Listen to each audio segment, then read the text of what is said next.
From Beyond by HP Lovecraft. Horrible beyond conception was the change which had taken place in my best friend, Crawford Tillinghast. I had not seen him since that day, 2 months and a half before, when he had told me toward what goal his physical and metaphysical researches were leading, when he had answered my awed and almost frightened remonstrances by driving me from his laboratory and his house in a burst of fanatical rage. I had known that he now remained mostly shut in the attic laboratory with that accursed electrical machine, eating little and excluding even the servants, but I had not thought a brief period of 10 weeks could so alter and disfigure any human creature. It is not pleasant to see a stout man suddenly grown thin, and it is even worse when the baggy skin becomes yellowed or grayed, the eyes sunken, circled, and uncannily glowing, the forehead veined and corrugated, and the hands tremulous and twitching. And if added to this there be a repellent unkemptness, a wild disorder of dress, a bushiness of dark hair, white at the roots, and an unchecked growth of pure white beard on a face once clean-shaven, the cumulative effect is quite shocking. But such was the aspect of Crawford Tillinghast on the night his half-coherent message brought me to his door after my weeks of exile. Such the spectre that trembled as it admitted me, candle in hand, and glanced furtively over its shoulder as if fearful of unseen things in the ancient, lonely house set back from Benevolent Street. That Crawford Tillinghast should ever have studied science and philosophy was a mistake. These things should be left to the frigid and impersonal investigator, for they offer 2 equally tragic alternatives to the man of feeling and action: despair if he fail in his quest, and terrors unutterable and unimaginable if he succeed. Tillinghast had once been the prey of failure, solitary and melancholy, but now I knew, with nauseating fears of my own, that he was the prey of success. I had indeed warned him 10 weeks before, when he burst forth with his tale of what he felt himself about to discover. He had been flushed and excited then, talking in a high and unnatural, though always pedantic voice. "What do we know," he had said, "of the world and the universe about us? Our means of receiving impressions are absurdly few, and our notions of surrounding objects infinitely narrow. We see things only as we are constructed to see them, and can gain no idea of their absolute nature. With 5 feeble senses we pretend to comprehend the boundlessly complex cosmos, yet other beings with a wider, stronger, or different range of senses might not only see very differently the things we see, but might see and study whole worlds of matter, energy, and life which lie close at hand yet can never be detected with the senses we have. I have always believed that such strange, inaccessible worlds exist at our very elbows, and now I believe I have found a way to break down the barriers. I am not joking. Within 24 hours, that machine near the table will generate waves acting on unrecognized sense organs that exist in us as atrophied or rudimentary vestiges. Those waves will open up to us many vistas unknown to man, and several unknown to anything we consider organic life. We shall see that at which dogs howl in the dark, and that at which cats prick up their ears after midnight. We shall see these things, and other things, which no breathing creature has yet seen. We shall overlap time, space, and dimensions, and without bodily motion peer to the bottom of creation."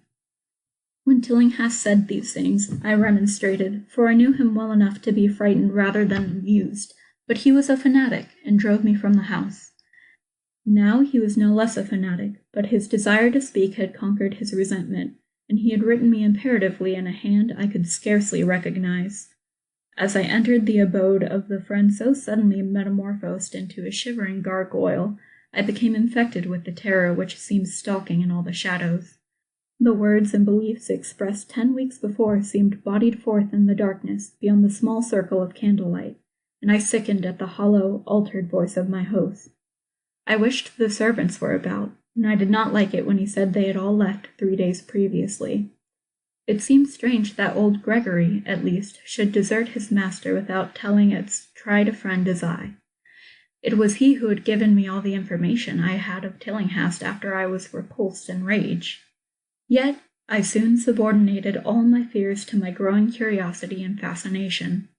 Just what Crawford Tillinghast now wished of me I could only guess, but that he had some stupendous secret or discovery to impart, I could not doubt. Before I had protested at his unnatural pryings into the unthinkable, now that he had evidently succeeded to some degree, I almost shared his spirit, terrible though the cost of victory appeared. Up through the dark emptiness of the house, I followed the bobbing candle in the hand of this shaking parody on man. The electricity seemed to be turned off, and when I asked my guide, he said it was for a definite reason. It would be too much. I would not dare, he continued to mutter. I especially noted his new habit of muttering, for it was not like him to talk to himself.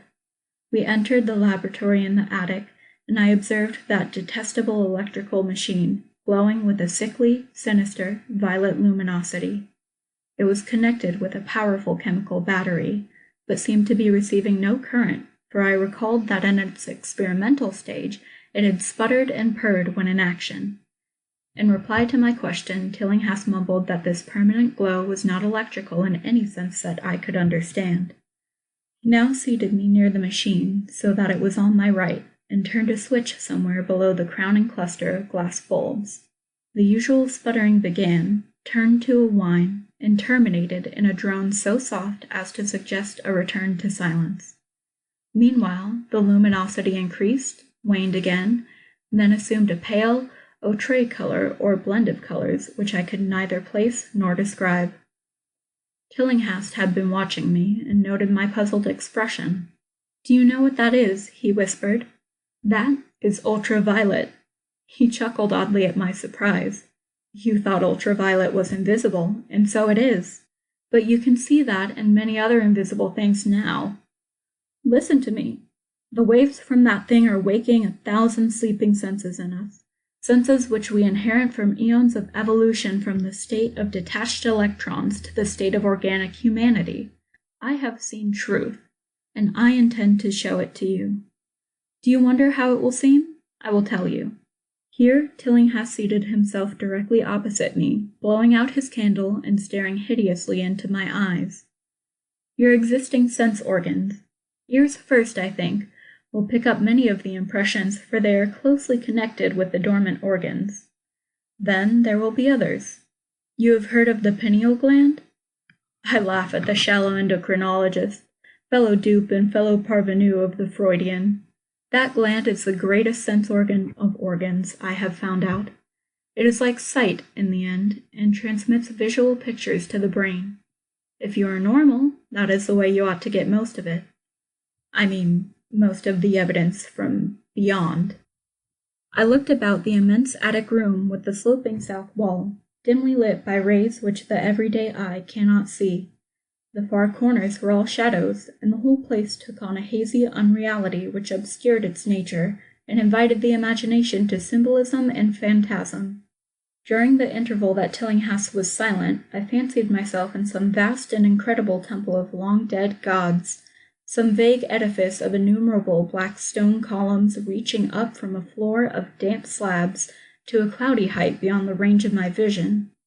The picture was very vivid for a while, but gradually gave way to a more horrible conception, that of utter, absolute solitude in infinite, sightless, soundless space. There seemed to be a void, and nothing more, and I felt a childish fear which prompted me to draw from my hip pocket the revolver I always carried after dark since the night I was held up in East Providence. Then, from the farthermost regions of remoteness, the sound softly glided into existence. It was infinitely faint, subtly vibrant, and unmistakably musical, but held a quality of surpassing wildness which made its impact feel like a delicate torture of my whole body. I felt sensations like those one feels when accidentally scratching ground glass. Simultaneously, there developed something like a cold draft, which apparently swept past me from the direction of the distant sound. As I waited breathlessly, I perceived that both sound and wind were increasing, the effect being to give me an odd notion of myself as tied to a pair of rails in the path of a gigantic approaching locomotive.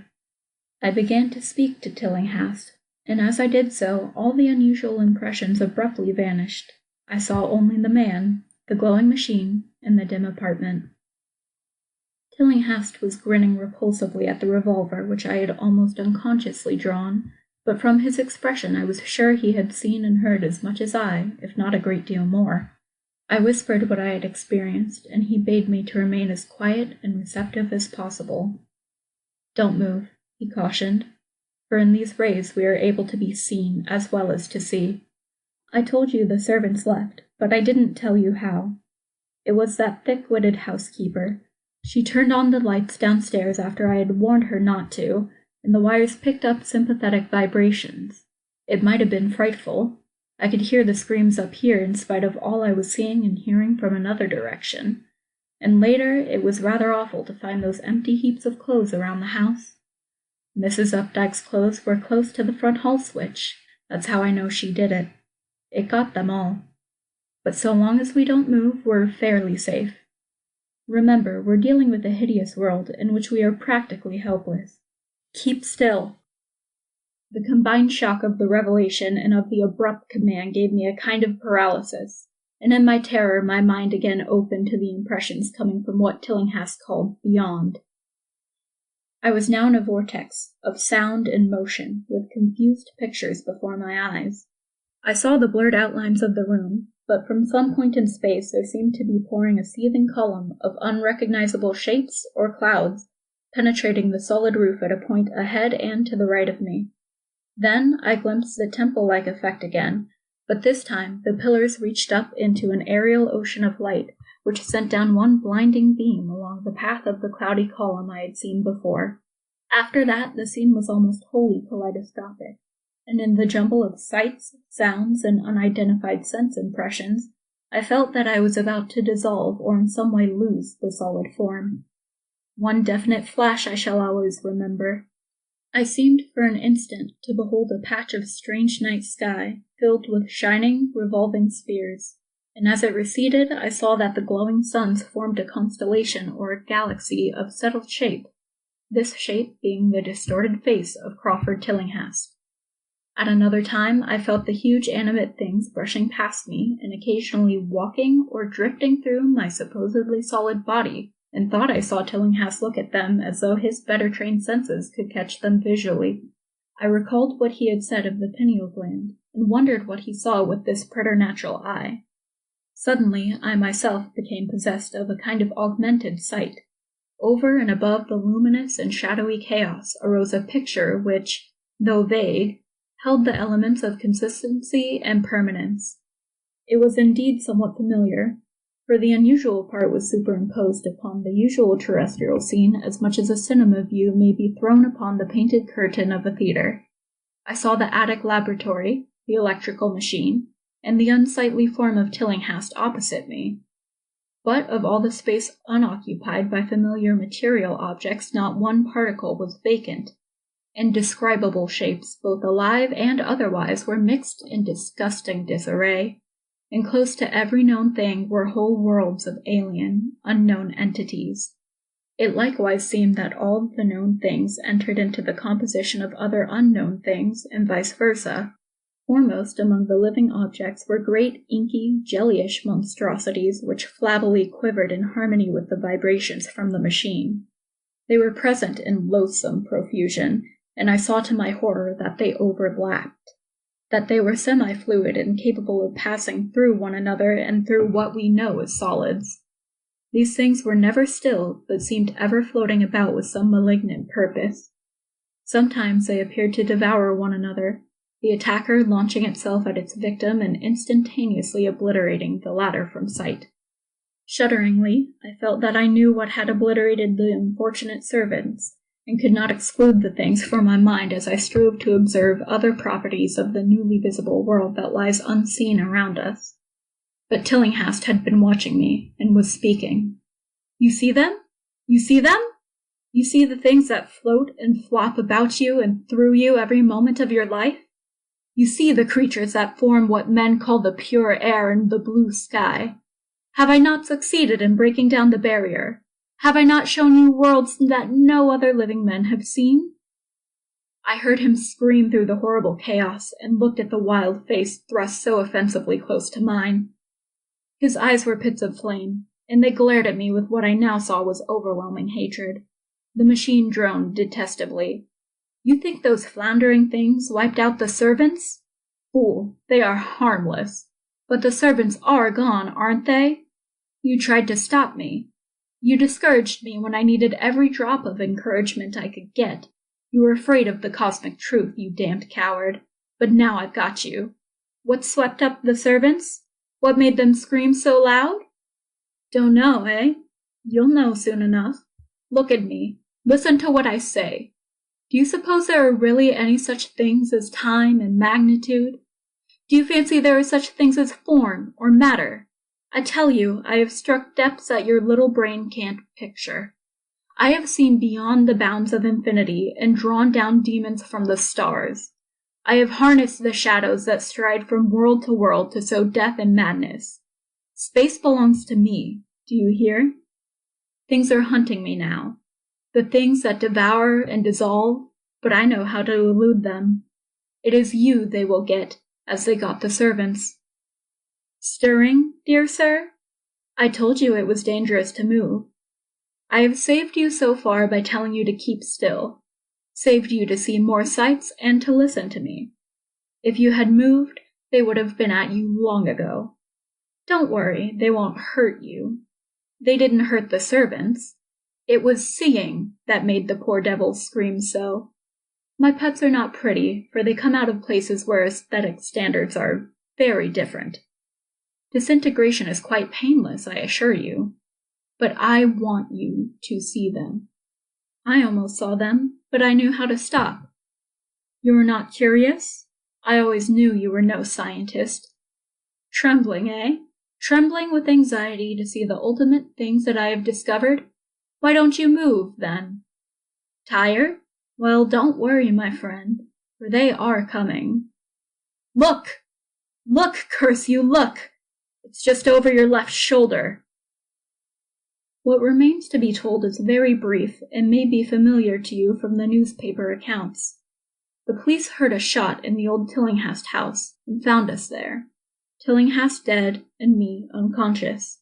They arrested me because the revolver was in my hand, but released me in 3 hours after they found it was apoplexy which had finished Tillinghast, and saw that my shot had been directed at the noxious machine which now lay hopelessly shattered on the laboratory floor.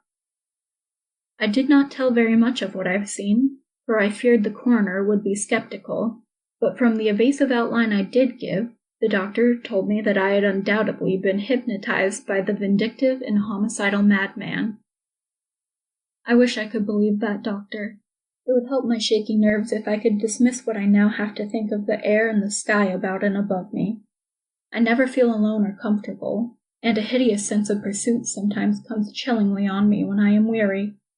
What prevents me from believing the doctor is this one simple fact, that the police never found the bodies of those servants whom they say Crawford Tillinghast murdered. End of From Beyond by HP Lovecraft.